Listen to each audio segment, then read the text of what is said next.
ओम श्री चिन्मय सद्गुरवे नमः। রামচরিতমানস অযোধ্যাকাণ্ড দোহা 152 পরে। तेहि अवसर रघुवर रुख पाई, केवट पारहि नाव चलाई। रघुकुल तिलक चले एहि भांति, देखौ ठाड़ कुलिस धरि छाती। তাহলে আমরা এখন কি দেখছি না, মন্ত্রী সুমন্ত্র রাজা দশরথকে তার ঘটনা সমগ্র জানাচ্ছে। তার কারণ রাজা দশরথ বলেছিলেন যে যাও তুমি 2-3 দিন ওকে একটু বন জঙ্গল ঘুরিয়ে নিয়ে এসো, দেখো কেমন লাগে। কিন্তু ঘুরিয়ে তোছেন, কিন্তু ফিরিয়ে নিয়ে আসা যায়নি। তাহলে তার যাওয়া আর আসার মধ্যে কি কি ঘটনা ঘটেছে সুমন্ত্র সেটাই রাজাকে বলছে। যে আমরা দেখছি কেওয়াট এসছেন, নিষাদ রাজ, তিনি নৌকো পারাপার করেন। প্রভু তার নৌকাতে নদী পার হবেন। তো কেওয়াট যখন বুঝতে পারলেন যে রঘুবীরের এখন এই মনে হয়েছে যে আমরা পার হব, এই গুরুর মনের ভাব বুঝতে পারা, এটা একটা খুব বড় বিষয়। দেখুন, তুলসীদাসজি প্রত্যেক কথায় কথায় এগুলো ইন্ডিকেট করবে যে আমাদের যে গুরু পরম্পরা সেটা কি বলতে চাইছে। সেখান থেকেই তো আজকে যে আমরা ধরুন গীতার ব্যাখ্যা করি, কিভাবে গীতার ব্যাখ্যা করি না, গীতার ব্যাখ্যা করতে গিয়ে আমরা দেখি যে আহ অর্জুনের মনে নিশ্চয়ই এটা হয়েছে, অর্জুনের মনে নিশ্চয়ই ওটা হয়েছে। সুতরাং এই বোধ যখন আসছে মানে কি, আমরা চেষ্টা করছি যে এইটা চলার জন্য। Navya, you can't unmute yourself. It's locked. If you have any question, you can ask. I can unmute you.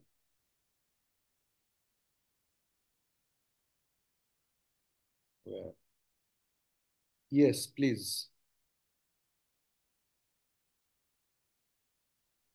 Yes, sir. I was asking who is Sumantro? Sumantro, like they were sailing, Sumantro and who was sailing in the boat? Sumantra হলো রাজা দশরথের মন্ত্রী।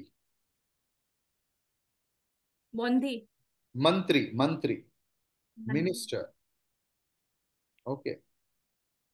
মন্ত্রীর কাজ কি? যে মন্ত্রণা দেয়, হু conducts. যেমন ধরো এখনকার দিনে পলিটিক্যাল লিডার্স যারা আছে, যারা জনপ্রতিনিধি, তারা তো সব এক একটা position holder. Sometimes they are not qualified for that post. তাহলে হু রানস আওয়ার কান্ট্রি না? All the IAS, IPS, WBCS, they run our country. Okay, so they are the chosen one. So like that Sumantra. Okay, so he is very trustworthy, and it is like that they could share their all thoughts to each other. They were more than a minister. Clear? Yes. So ওকে, তুমি Just like সুন্দর, Narad and Lord Ram, right? Sorry, Just like Narad and no, just like Vidur ji in Mahabharat, okay, okay. और Sanjay also. Now you listen to it. Whatever the question you are having, you please note it down. I will definitely answer you your all questions. Okay, just note it down. So the thing is, এবারে হলো কি, আমরা দেখছি যে কেওট রঘুপতির মন বুঝতে পারলো, যে রঘুপতি কিভাবে তিনি যেতে চাইছেন, চোখের ভাষা বোঝা। এইটা যদি ক্লিয়ার হয়ে যায় যে আমি, আমার ডিউটি একটাই, ভগবানকে তুষ্ট করা, ভগবানের প্রতিনিধিকে তুষ্ট করা। অ্যাজ এ স্পিরিচুয়াল অ্যাসপিরেন্ট, একজন সাধক এবং সাধিকার এই কর্তব্য, শাস্ত্র নির্ধারিত, প্রীতি উৎপন্ন করা, সেটা যেভাবেই হোক। আর সাধারণ ক্ষেত্রে যখন তারা মনুষ্য রূপ ধারণ করে আসেন, পরিষ্কার করে ম্যাক্সিমাম বলে দেন যে এটাতে আমি প্রীত হই। এই কারোর মনে প্রীতি উৎপন্ন করাই আশীর্বাদ। যদি সেটা উৎপন্ন না করতে পারি অ্যাকর্ডিং টু শাস্ত্র, সেটাই অভিশাপ হিসেবে আসে। জীবনে অভিসম্পাত এলে কি হয়, আমরা শত কিছু করেও শান্তি পাই না, মনের মধ্যে অশান্তির আগুন জ্বলে। তার কারণ আমরা আমরা কম্প্রোমাইজ নয়, অ্যাডজাস্ট করতে পারি না, আমরা আমাদের নিজস্বতাটাকে কিছুতে ছাড়তে পারি না। আমি যখন রামকৃষ্ণ মিশনে প্রথম ঢুকেছিলাম, একজন সিনিয়র সাধু খুব ভালো কথা বলেছিলেন যে দেখো, it's not mission, it's a machine. সেখানে ছাঁচ গড়া আছে, ওই ছাঁচেই তোমাকে পড়তে হবে, ছাঁচ করা আছে। এবারে তোমার মধ্যে যা কমা বাড়া আছে ওখানেই সেগুলো হয় ছাঁটা হবে, নয় পূরণ করা হবে।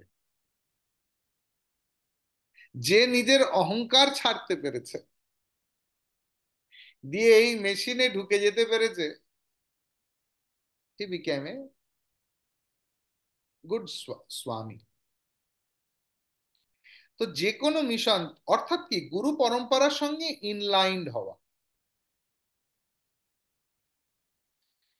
তো এখন কথা হলো যে কেবটও বুঝতে পেরেছে ভগবানের মনোভাব। নৌকো ছেড়ে দেওয়ার সময় রামচন্দ্র চলে গেলেন। আমি তো আর রথ ছেড়ে যেতে পারছিলাম না, আমি বুকে পাথর রেখে দাঁড়িয়ে থাকলাম মহারাজ। আমি নিজে জীবিত থেকে ভগবান শ্রী রামচন্দ্র আপনার জন্য যে বার্তা দিয়েছে এবং সে আর ফিরে আসছে না, এই বার্তা আপনার কাছে পৌঁছানো যে কতটা কষ্টকর, আমার ধারণা আপনি সবটা বুঝতে পারছেন।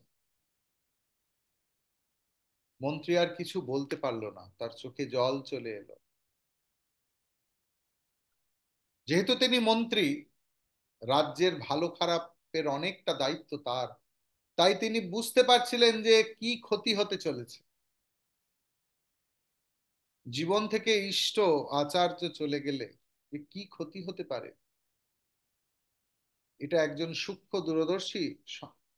দূরদর্শিতা যুক্ত মানুষ আঁচ করতে পারে, যে কি ক্ষতি, কতটা গ্লানি, কতটা চিন্তা, এই সবের বশীভূত হয়ে পড়ে। এদিকে সারথি সুমন্ত্রর কথা শুনে রাজা মাটিতে লুটিয়ে পড়ল। তার বুকে যন্ত্রণা শুরু হতে থাকলো, মানে স্ট্রোক হয়েছে। অত্যন্ত ব্যাকুল চিত্তে তিনি ছটপট ছটপট করতে লাগলেন।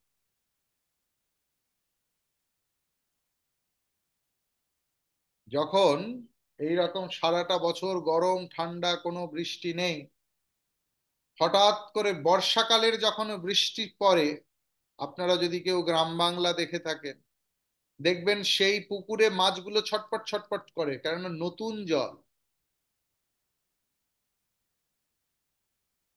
রানীরাও বিলাপ করতে করতে কাঁদতে লাগলো। এত দুঃখের ঘটনা সত্যি বর্ণনা করা যাবে না।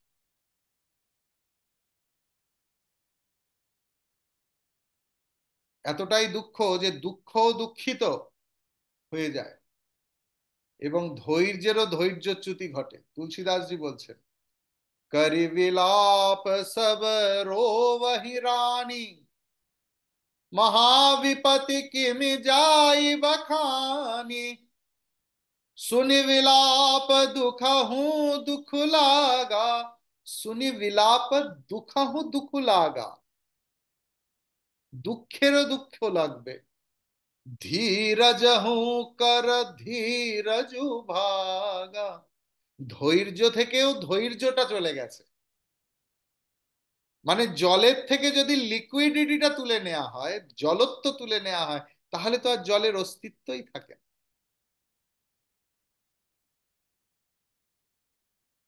মহারাজ প্রাসাদের অন্তঃপুরে কাঁদছেন, বিলাপ করছেন, আর সেই ধ্বনি অনুরণিত হয়ে তার অনুরণনে পুরো অযোধ্যা নগরী শোকাবিষ্ট হয়ে পড়ল।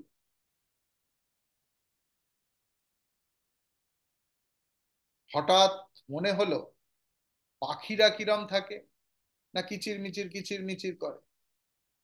হঠাৎ প্রচুর পাখি আছে, আর হঠাৎ যদি সেখানে হঠাৎ বজ্রপাত হয়ে যায়, সমস্ত পাখি একসঙ্গে যদি ইলেকট্রিফাইড হয়ে যায়, তাহলে সেই কিচিরমিচির সঙ্গে সঙ্গে স্তব্ধ হয়ে যায়। তাহলে অযোধ্যার ঘরে ঘরে, নগরে, প্রান্তরে, পথে, সব জায়গায় আলোচনা চলছে রাম এই এলো বলে। ভগবান উম, মানে দশরথ যখন তার পিতৃদেব বলেছেন নিশ্চয়ই চলে আসবে, নিশ্চয়ই, বিভিন্ন কথা।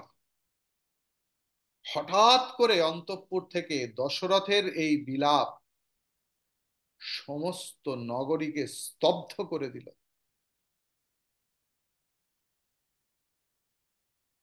মহারাজের প্রাণবায়ু কণ্ঠের কাছে চলে এসছে। আমাদের পঞ্চপ্রাণ নিশ্চয়ই জানেন। পঞ্চপ্রাণ কি? প্রাণ, অপান, জ্ঞান, উদান, সমান। যেরকম আমরা, ধরুন, এই যে চিন্ময় মিশনের বিভিন্ন ক্যাম্প হয় না, 7 দিনের জন্য ক্যাম্প, 9 দিনের জন্য ক্যাম্প, গিয়েই আমরা কি করি না, সুটকেসটা খুলে ফেলি প্রথম। আমাদের জন্য যে ঘর অ্যালট হয়েছে, এখানে ঘড়িটা রাখা, এখানে তোয়ালে রাখা, এখানে জামাটি রাখা, এটা অমুক। 9ম দিনে যখন আমাদের লাঞ্চের পরেই গাড়ি চলে আসবে, আমরা কি করি, সকাল থেকেই সব প্যাক করে নিই, যে আর কোনো ঝামেলা নেই, লাঞ্চ করব, সুটকেসটা নেবো, বেরিয়ে যাব। আমাদেরও যখন যাওয়ার সময় হয়, তখন উদান বায়ুর কাজ হচ্ছে পুরো প্যাক করে ফেলা, প্রাণ, অপান, ধ্যান আর সমানকে নিয়ে সে রেডি থাকে। উদান বায়ু সবাইকে নিয়ে হুট করে চলে যায়। তো ভগবান এই মানে রামচন্দ্র বিহনে দশরথের যে প্রাণ, তা কণ্ঠের কাছে চলে এসছে।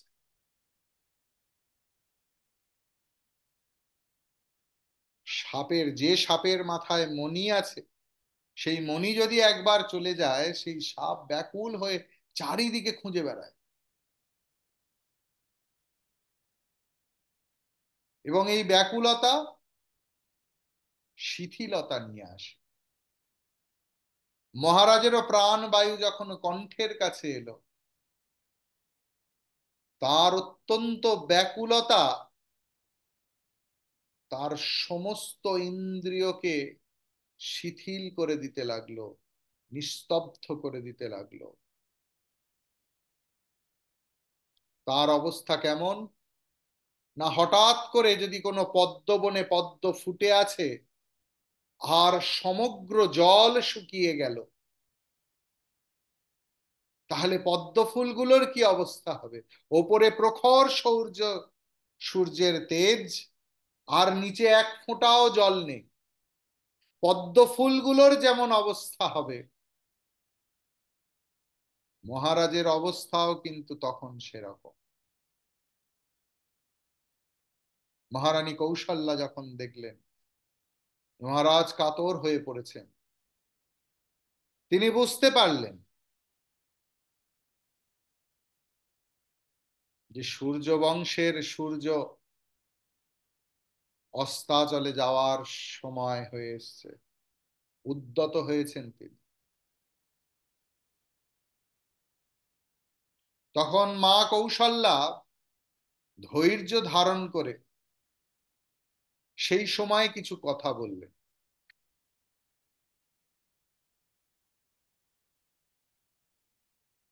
नाथ समुझे मन करिय विचारु, राम वियोग पयोधि अपारु, कर्णधार तुम्ह अवध जहाजु, चढ़े सकल प्रिय पथिक समाजु, धीरजु धरियत पाय पारु, नाही त बूढ़ी सबु परिवारु, जौ जिय धरिय विनय पिय मोरी, राम लखन सिय मिलहि बहोरी। हे नाथ,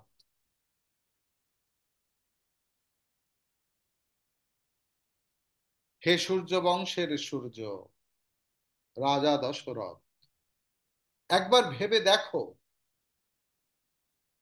শ্রী রামচন্দ্রের এই যে সাময়িক বিচ্ছেদ, এটা তো সম্পূর্ণ বিচ্ছেদের নয়।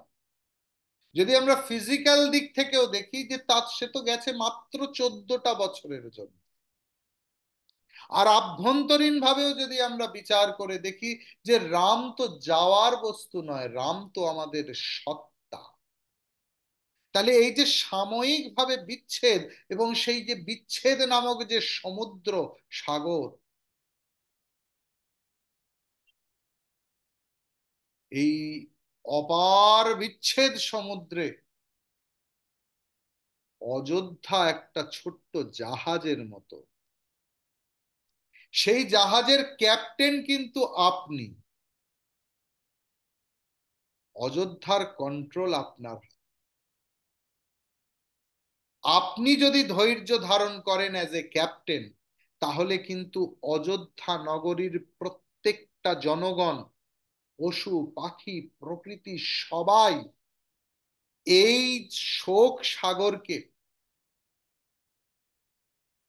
পার করতে পারবে।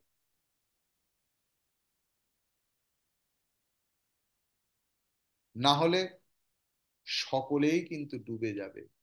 তার কারণ সকলেই ক্যাপ্টেনের ভরসায় ওঠে। আমরা কতটা বিশ্বাসের সঙ্গে চলি দেখুন।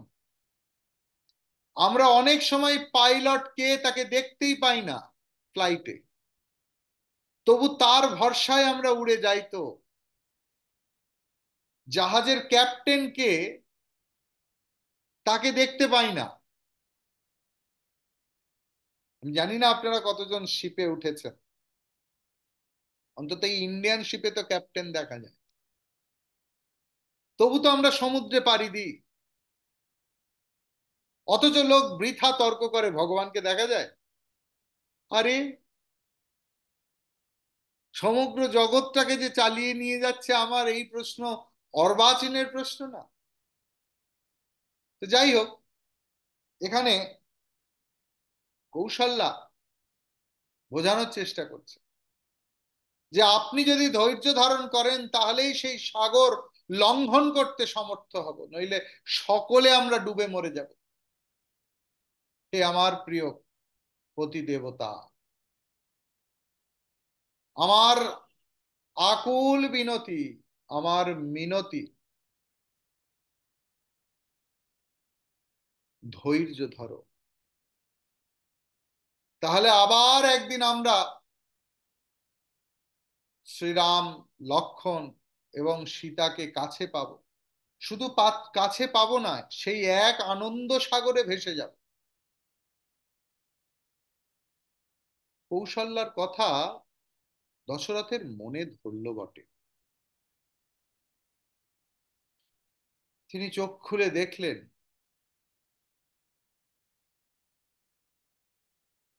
তুলসীদাসজি বলছেন যে কোনো মাছকে যদি জল থেকে তুলে নেওয়া হয়, তারপর কি করে যে বিক্রি করে, সে তো দেখাতে চায় যে দেখো মাছটা ফ্রেশ। তাহলে মাছের সেই ফ্রেশনেসটাকে কিভাবে আসে, না তার উপর জলের ছিটে দেয়, ঠান্ডা জলের ছিটে, আর তাতেই মাছটা একটু হাঁ করে ওঠে, কি ল্যাজটা এমনি করে ওঠে। তুলসীদাসজি তাই বলছেন, তলফত মিন মলিন জানো, সিঁচত শীতল বারি। মাছের ওপর একটু যেন, মানে মৃতপ্রায় মাছের ওপর যেন একটু ঠান্ডা জলের ছিটে দেয়া। সত্যি সত্যি স্ত্রীর কথা তাকে অ্যাপিল করেছে।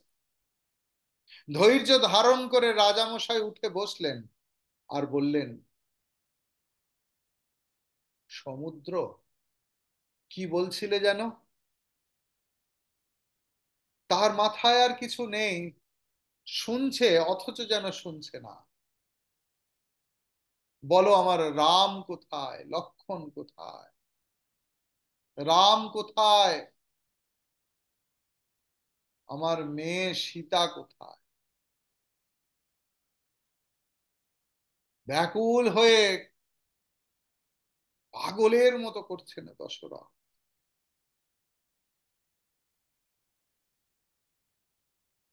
একটা রাত যেন কাটতে চাইছে না, এক একটা মুহূর্ত যেন এক একটা যুগের মতো মনে হচ্ছে।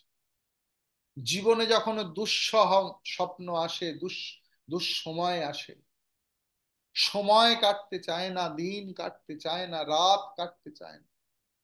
আর জীবনে যখন কোনো আনন্দ ঘন চলে আসে, তখন দিনের পর দিন কেটে যায় যেন এক মুহূর্তের মতো, তাই না? আজকে দশরথের যেন দিন কাটছে না। ব্যাকুল হয়ে অনেক পুরনো পুরনো কথা বলতে লাগছে। রাজার হঠাৎ করে সেই শ্রবণ কুমারের বাবার কথা মনে পড়ে গেল, তাদের অভিশাপের কথা মনে পড়ে গেল। তখন তিনি সেই কথা কৌশল্যাকে বললেন যে দেখো, শ্রবণ কুমার তার অন্ধ পিতামাতাকে কাঁধে করে, দুই কাঁধে নিয়ে যেতেন।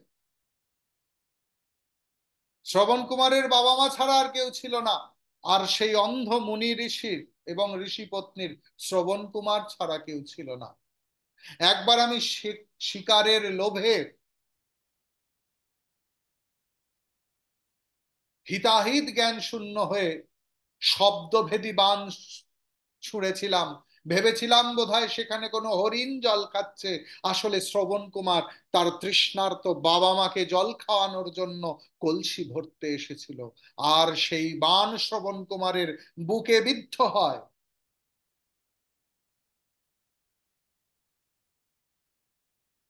আমি কিন্তু ছেড়ে চলে আসিনি, আমি শ্রবণ কুমারের মৃতদেহ নিয়ে এসেছিলাম তার বাবা মার কাছে। কিন্তু পুত্র স্নেহে, পুত্র বিরহে অধীর আকুল সেই ঋষি দম্পতি আমাকে অভিশাপ দিয়েছিলেন, দশরথ, পুত্র বিয়োগ তুমি বুঝবে না এই যন্ত্রণা। আমার আজকের কি মনের অবস্থা একদিন তুমিও বুঝতে পারবে। পুত্র বিয়োগ কি। পৃথিবীতে বোধহয় সেটাই সবচেয়ে বড় বোঝা, যদি পিতার কাঁধে পুত্রের শবদেহ।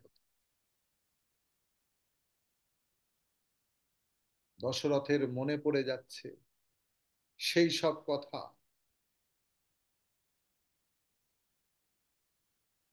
ধিক, ধিক এই জীবন, কি লাভ যে জীবন আমার প্রেম প্রীতির অর্থই বোঝে না, আমার প্রেম প্রীতিকে মূল্যই দেয় না, স্বীকারই করে না। ভগবান রামচন্দ্র ছাড়া আমার এই জীবনে কি লাভ। সাধকের জীবন যেন এমনি প্রেমিকের জীবন হয়। তাদের যেন প্রত্যেকটা দিন প্রত্যেকটা মুহূর্তে মনে হয় যে শ্রবণ ছাড়া আমার জীবন কি করে চলবে। হে ভগবান, আজ সারাটা দিন শ্রবণ হলো, এই বোধ কি কারোর হয়, তাহলে জানবেন যে আপনারা ঠিক পথে আছেন। যে আমার গুরু বাক্য শোনা হয়নি আজ, নিঃশ্বাস প্রশ্বাসের মতো। যেরকম নিঃশ্বাস নিতে আমরা মৃত্যুর আগের মুহূর্ত পর্যন্ত বোর হই না, সেই একই অক্সিজেন কি করে টানবো, ঠিক তেমনি যে জীবনে গুরুর মূল্য অক্সিজেনের মতো বুঝেছে, তার একটা দিন গুরু বাক্য শ্রবণ না করলে যেন অক্সিজেনের শর্টেজ হয়।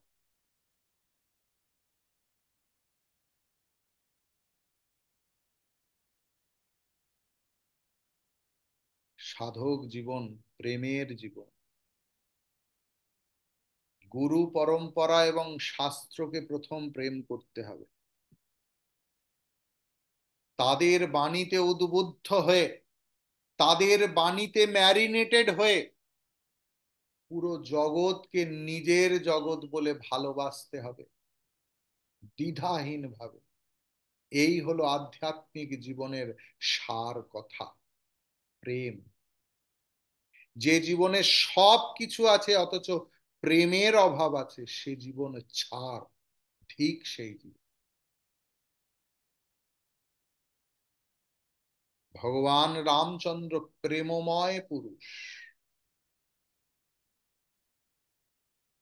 তাই দশরথের কাছে মনে হচ্ছে যে প্রেমহীন জীবনে আমি বাঁচবো কি করে, আমার সত্তা তো রাম, এই দেহ রেখে আমি কি করব।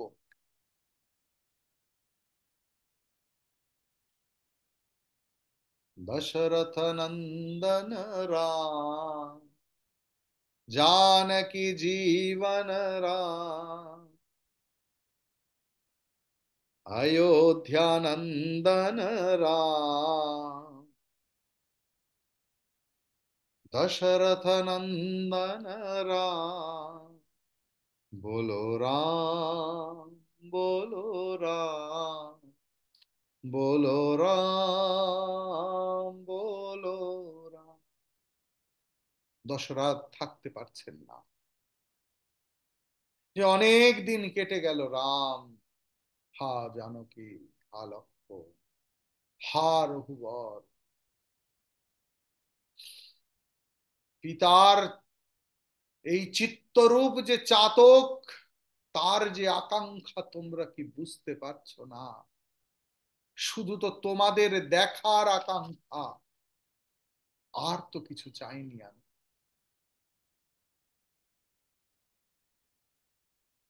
বার বার রাম রাম রাম রাম রাম রাম রাম রাম করতে করতে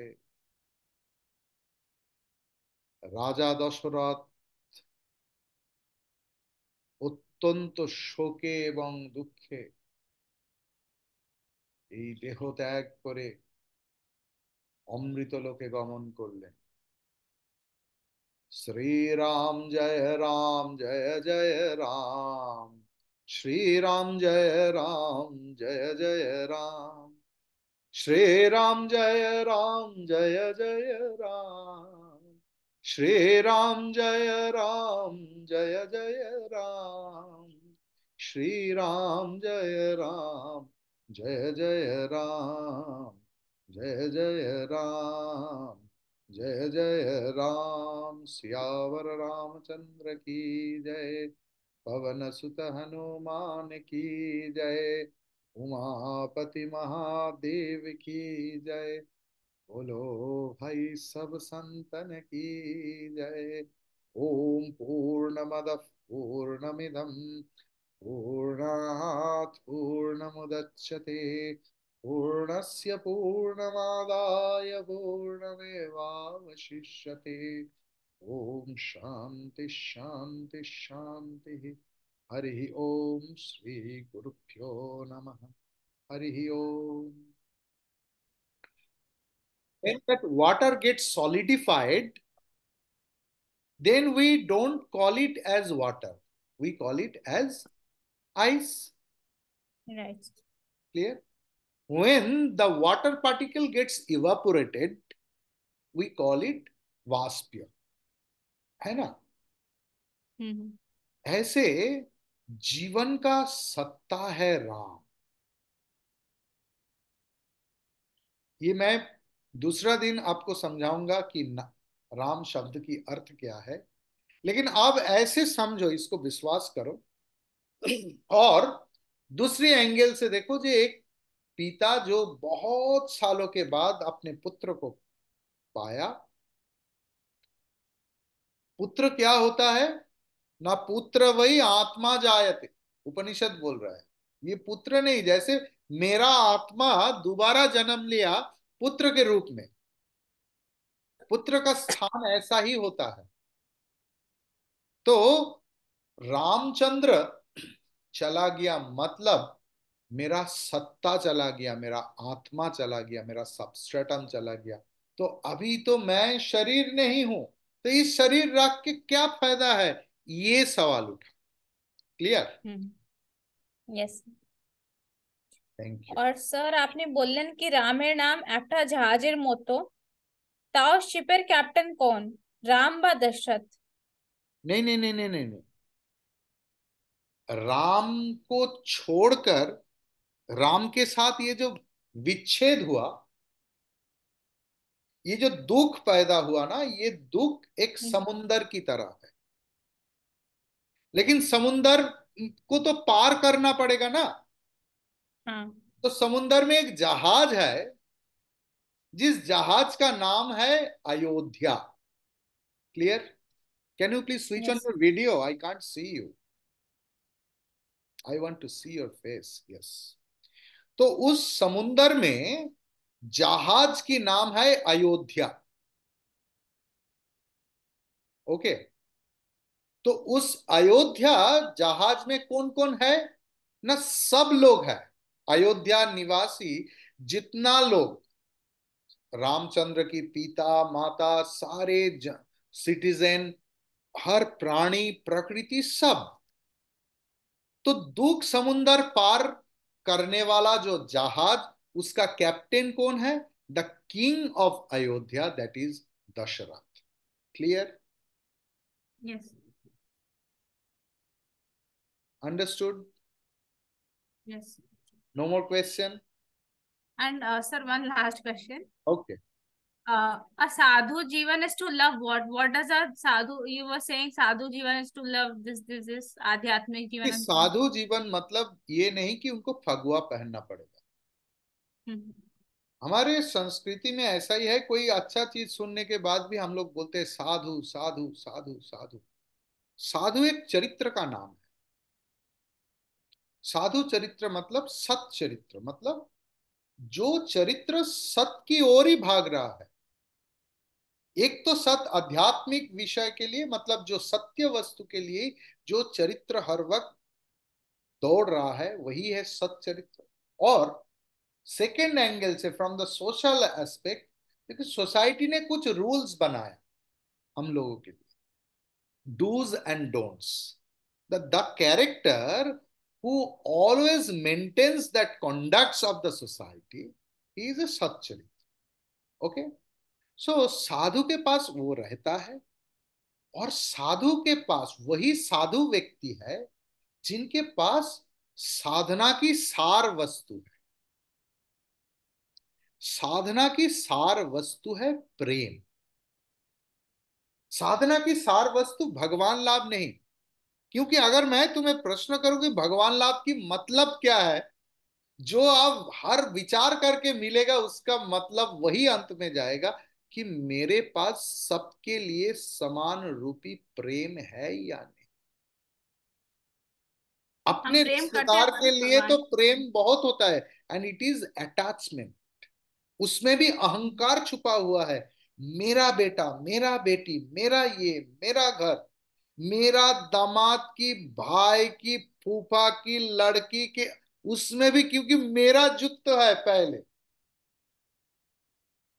क्लियर?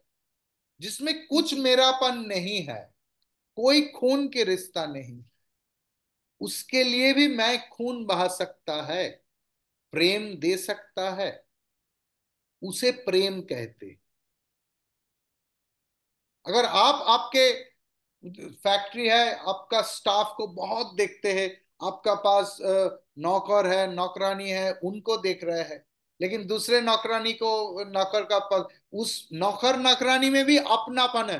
मेरा chosen, I have chosen that made और दैट सर्वेंट। जहां पर कुछ भी मेरापन नहीं, उनके लिए आपका क्या दृष्टिभंगी है? आंख से तो सब लोग देख रहे हैं, लेकिन देखने का तरीका सबका एक नहीं। क्लियर? सारे ओपन आई देख नहीं रहा है, और सारे क्लोज्ड आई सो नहीं रहा। हाँ, ठीक है ना? तो ऐसे थैंक्स। ही है साधु चरित्र। ये आप भी बन सकते हो, आपके पूर्ण अधिकार है। You have 100% right to be a sadhu. और साधु बनने के लिए ही हम लोग ये पथ अपनाया। नहीं तो 8 बजे बहुत लोग बहुत कुछ करते हैं। जाओ बाजार जाके देखो। हम लोग इधर रामचरितमानस सुनना है क्योंकि हमारे मन में थोड़ा सा भी इच्छा है, थोड़ा मतलब ज्यादा भी हो सकता है भाई, वो नहीं, कि मैं भी एक साधु आदमी बनूं। क्योंकि इसमें ही मानव जीवन की सबसे बड़ा फायदा है। At the end of the day you are happy और नॉट।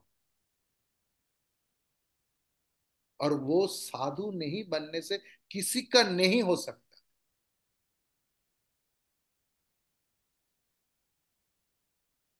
ठीक? तो मारवाड़ी घर से हो यस सर। तो फायदा ज्यादा समझते हो कि साधु बनना क्यों ना। At the end of the day I can have sound sleep. This is the biggest profit in my whole life, you know. चैन का नींद सबका नहीं होता। ठीक है, हरिओम। सवाल का उत्तर हरिओम। मिला मिला तो यस सर। Thank you. और बंगाली बहुत कठिन है समझना, मैं जो बताया। नहीं नहीं, समझ में आ रहा था, बस थोड़ा थोड़ा मिस हो जा रहा था तो वो ध्यान नहीं दे रहा था।